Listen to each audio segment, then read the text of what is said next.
ఓం నారాయణ ఆది నారాయణ. ఓం ఓం కాంతమ్మ ఓంకారి కాంతమ్మ. జై జై కాంతమ్మ జై లక్ష్మీ కాంతమ్మ. జై జై కాంతమ్మ జై కాళీ కాంతమ్మ. అవధూత కాంతమ్మ లీలలు. ఇంద్రధనస్సు పల్లకి. రచయిత శ్రీ యదనపర్తి విజయభాస్కర్ రెడ్డి గారు. గాత్రం గంటి రేవతి.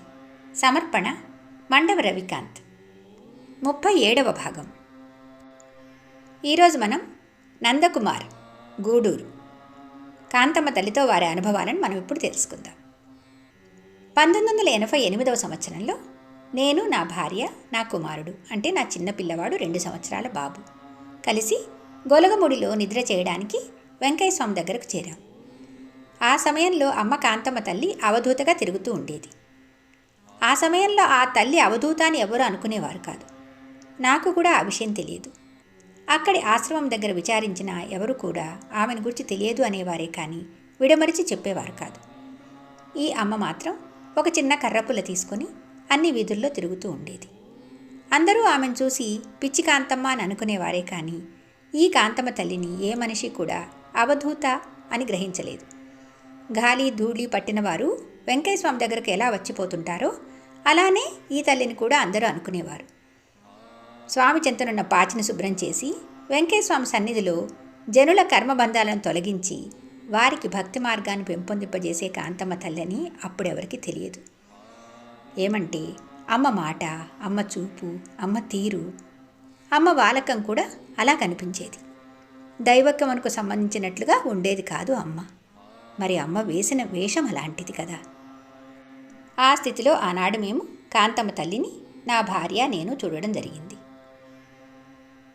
అలా ఒకసారి వెంకయ్య స్వామి వారి దగ్గరకు వచ్చిన మేము ఒక ఈతాకుల చాప అద్దెకు తీసుకుని మా చిన్నబాబుతో రాత్రి 8 గంటలకు స్వామివారి కుటీరం నందు ఆరు బయట వేప చెట్టు క్రింద నిద్రించుటకు ఉపక్రమించాం.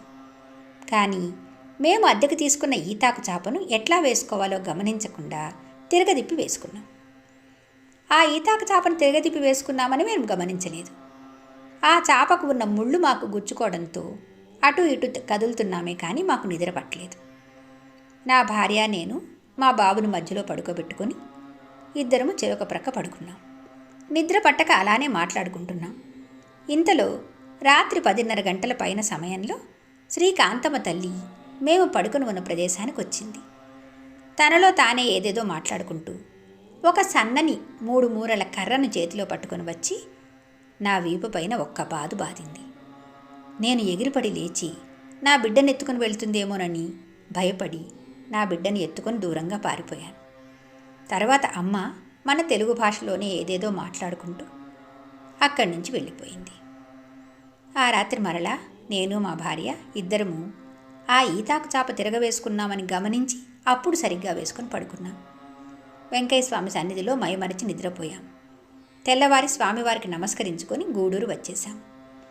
ఆ రోజు వరకు కూడా నేను నా భార్య ఆర్థిక సమస్యలతో సతమతమవుతూ ఆరోగ్యం బాగాలేక చిన్న పూరి ఇంటిలో చాలా ఇబ్బందులు పడుతూ మతిస్థిమితం లేక ఇబ్బందులతో ప్రశాంతత కొరకు వెంకయ్య స్వామి దగ్గరకు పోయి వస్తూ ఉండేవాళ్ళం.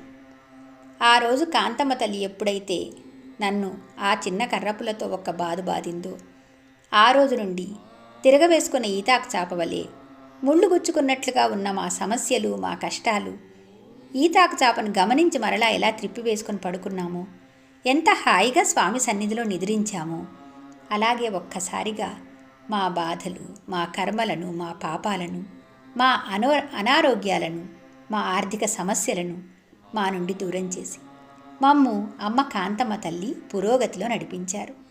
మా ఆర్థిక సమస్యలను సరిచేశారు. మా ఆరోగ్యాలను కుదుటపరిచారు. మేము ఏ పని చేసినా పరిపూర్ణంగా పూర్తయ్యేది. అట్లా మా కుటుంబ సమస్యలన్నీ తొలగిపోయాయి. పదే పదే గొలగముడికి వెంకయ్య స్వామి దర్శనానికి పోయి శ్రీ కాంతమ్మ తల్లి వారిని దర్శించుకొని అమ్మకు దండం పెట్టుకొని మా బాధలను అమ్మకు ఎదురు నిలబడి చెప్పుకొని అమ్మను ప్రార్థించుకొని గూడూరు వచ్చేవారు. అమ్మ దగ్గర నిలబడి మనము మనసులో ఏమి తలుచుకుంటామో ఆ సమస్యలు తీరి కోరికలు వెంటనే ఫలించేవి. ఇలా అమ్మ మా సంసార జీవితాన్ని చక్కదిద్దింది. మా బాబు కూడా చక్కగా ఎదుగుతూ మంచిగా చదువుకుంటున్నాడు. ఒకరోజు గూడూరు నగరంలో కుమ్మర వీధిలో సొల్లేటి బాలయ్య అని వ్యాపారస్తుని ఇంటికి కాంతమ్మ తల్లిని తీసుకువస్తున్నారని తెలిసింది. తెలిసిన వెంటనే నేను నా భార్య బాలయ్య గారి ఇంటిలో కాంతమ్మ తల్లిని దర్శనం చేసుకున్నాం. తర్వాత కొద్ది రోజులకు తిరిగి అమ్మ డేగపూడి గ్రామంలో వేంచేసినట్టు తెలిసింది. 1999వ సంవత్సరంలో నేను మరలా నా భార్యను, అప్పటికి మాకు 2 పిల్లలు, నా 2 కొడుకులను తీసుకుని డేగపూడి గ్రామానికి బయలుదేరి వెళ్ళాము. మేం డేగపూడి పోయే సమయానికి డేగపూడి బస్టాండ్ సెంటర్లో కాంతమ్మ తల్లి కూర్చొని ఉన్నారు. ప్రక్కన సుబ్బారెడ్డి స్వామివారు ఉన్నారు. బస్సు దిగగానే అమ్మను దర్శనం చేసుకున్నాం. అమ్మ ఆశీర్వాదం ఇచ్చారు. మేము కాంతమ్మ తల్లి దగ్గర నుండి ఓంకారాశ్రమం అందు ఉన్న శ్రీ శ్రీ శ్రీ వెంకయ్య స్వామిని దర్శనం చేసుకుందామని ఆశ్రమంకి వెళ్ళాము. ఇంతలో సుబ్బారెడ్డి స్వామివారు అమ్మను రిక్షాలో ఎక్కించుకొని ఆశ్రమం వద్దకు తీసుకొని వచ్చారు. అప్పుడు సమయం మధ్యాహ్నం 12:30 గంటలు. మేము మరలా అమ్మ దర్శనం చేసుకున్నాం. శాంతమ్మ గారు అమ్మకు మహానివేదన తెచ్చిపెట్టారు. ఆ నివేదనలో ఉన్న మహాప్రసాదం అమ్మ స్వయంగా అన్నం, కారప్పొడి, నెయ్యి కలిపి 3 సార్లు 3 ముద్దలు నాకు పెట్టింది. మరియు నా భార్య పిల్లలకు కూడా తలా 3 ముద్దలు కలిపి పెట్టింది. ఆ ప్రసాదం ఎక్కువ కారంగా ఉండటం వలన నాలుక మంటగా ఉంది అనుకున్నాను మనసులో. ఇంతలో అమ్మ లోపల నుండి పాయసం తీసుకురమ్మని చెప్పింది ఒకరికి. ఒక భక్తుడు పాయసం దబరం తెచ్చి అమ్మ కాంతమ్మ తల్లి ముందు పెట్టారు. ఆ పాయసాన్ని అమ్మ గరిటెతో తీసి పట్టరా ఎదవా అని నాకు దోసిల్లో పోసింది. అమ్మకు మన మనసులో ఏమనుకున్నా అద్దంలో చూసినట్లుగా తెలిసిపోతుంది. అందుకే పాయసం తెప్పించి మాకు పంపకం చేసింది. అట్లా మా నలుగురికి కూడా పాయసం 3 గరిటెలు మా దోసిళ్లలో పోసి తినిపించింది. ఇంతలో నెల్లూరు వారు భక్తులు వస్తూ వేరుశనగ ముద్దలు తీసుకుని వచ్చారు. అమ్మకు వేరుశనగ ముద్దలంటే చాలా ఇష్టం కదా. వారు తెచ్చి ఇచ్చిన వేరుశనగ ముద్దలు 4 దిక్కులకు 4 విసిరేశారు. నేను ఉన్న ప్రక్కకు అమ్మ విసిరిన వేరుశనగ ముద్ద నేరుగా వచ్చి నా నుదుటికి తగిలింది. నా నుదుటిపై వెంటనే బొప్పి కట్టింది. అక్కడ ఉన్నవారంతా నన్ను పలకరించి, వేరుశనగ ముద్ద తగిలితే తగిలింది కానీ అమ్మ నీకు తన దీవెనలు అందించారు అని నన్ను పొగిడారు. అమ్మ దయ నీకు లభించిందని కూడా చెప్పారు. నీవు అదృష్టవంతుడివి అని అందరూ నన్ను దీవించారు. ఇక్కడ జరిగిన విశేషం ఏమంటే, ఆ సమయంలో నేను ఒక ప్రైవేట్ కంపెనీలో ఉద్యోగం చేస్తున్నాను. నాకు జీతం సరిపోక ఆ ఉద్యోగం చేయాలా లేదా అనే సందిగ్ధావస్థలో ఉన్నాను. అది మానితే ఇంకా ఎక్కడ వస్తుందో ఉద్యోగము, అసలు వస్తుందో రాదో అని బెంబేలెత్తుతున్న సమయం. అలాంటి సమయంలో వేరుశనగ ముద్ద తగిలి బొప్పి కట్టి అమ్మ బెంబేలు ఎత్తిన నన్ను ప్రసన్నవదనని చేసింది. నా మనసులోని ఆందోళన గమనించిన అమ్మ, నేను అడగకుండానే నేను పనిచేస్తున్న కంపెనీలోనే మరలా వాళ్ళు నన్ను పిలుస్తారని, ఉద్యోగం వస్తుంది, ఏమీ పర్వాలేదు పో అని చెప్పింది. వెళ్ళు, చేరు, నీకు బాగుంటుంది అని కూడా చెప్పిందమ్మ. అమ్మ చెప్పినట్లే అదే కంపెనీ వారు మరలా నన్ను వారి కంపెనీలోనికి ఉద్యోగానికి పిలిచి మంచి జీతం ఏర్పాటు చేశారు. అక్షరాల అమ్మ మాట పొల్లుబోక అదే కంపెనీలో జాయిన్ అయ్యాను. ఇక వెనుకకు తిరిగి చూసిందే లేదు. దాదాపు 20 సంవత్సరాలు అదే కంపెనీలో ఉద్యోగంలో కొనసాగాను. అమ్మ కాంతమ్మ తల్లి సర్వజ్ఞురాలు. అమ్మకు అన్నీ తెలుసు.